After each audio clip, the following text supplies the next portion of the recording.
Systematic use of prompts is an instructional strategy and a critical component of instruction for students with significant disabilities.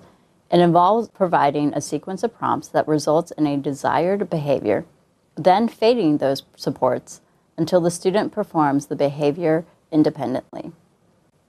The system of least to most prompts allows the instructor to provide minimally intrusive instruction that is both data-driven and individually geared towards the needs of the student. When providing instruction, least to most intrusive prompts are sequenced together, starting with the least intrusive prompt and moving to the next intrusive prompt. Least intrusive to most intrusive prompts in order are verbal, gestural, model, and physical. For example, one student may need the least intrusive prompt of a verbal cue, whereas another student may need the most intrusive prompt of full physical assistance to complete the same task. The next logical step for the former student would be for that student to complete the task independently, without requiring any prompts. The latter student's goal would be to move towards completing the task after a modeling prompt. Using a system of prompts to meet a student at her skill level encourages task acquisition by reducing prompt dependency.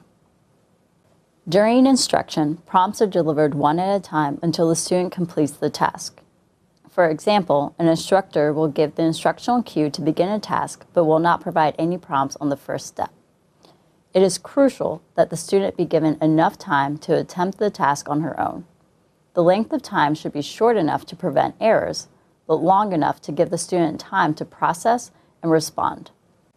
If the student does not perform the required step in the task, then the instructor will provide a verbal cue. Again, sufficient time is given to the student to process the verbal cue and initiate the step on her own. If the student does not initiate the task after a verbal cue, then a gestural cue is given. If the student does not respond to a gestural cue, then the instructor models the next step. If the student is not able to complete the task after modeling, then the instructor will assist the student to complete the task with physical assistance, such as hand over hand. In this video example, the student is given the opportunity to complete the task independently. Notice that the student leads the instructor and does not follow the instructor. However, after the student does not initiate the next step of choosing empty mats to clean, the instructor provides the verbal cue to find an empty mat.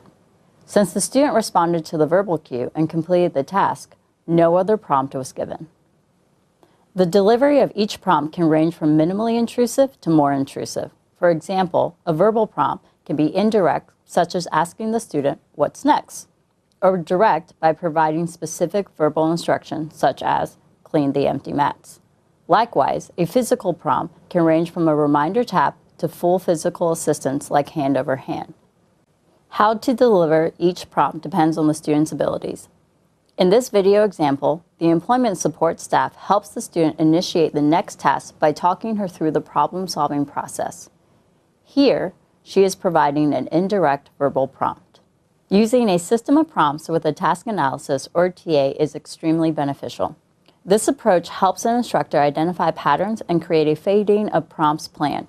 When using a TA, the instructor should start by allowing the student to attempt each step independently.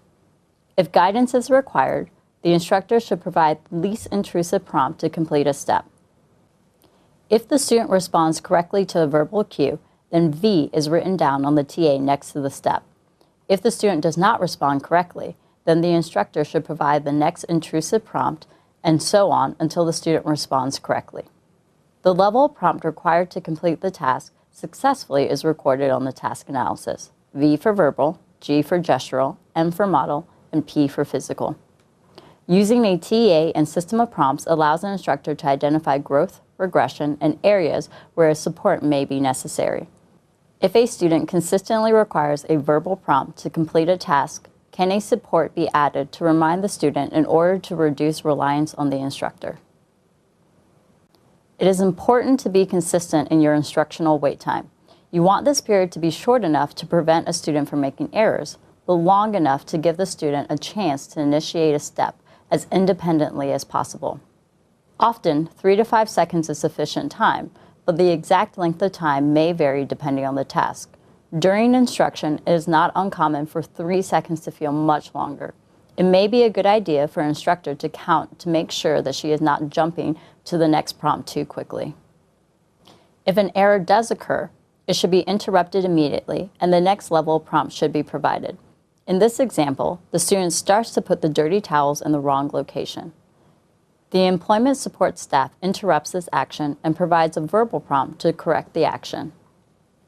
Utilizing prompts to teach a skill is a good strategy, but at some point, these prompts will need to be faded in order for the student to complete the skill independently. A system of least to most prompts is designed to naturally fade cues over time.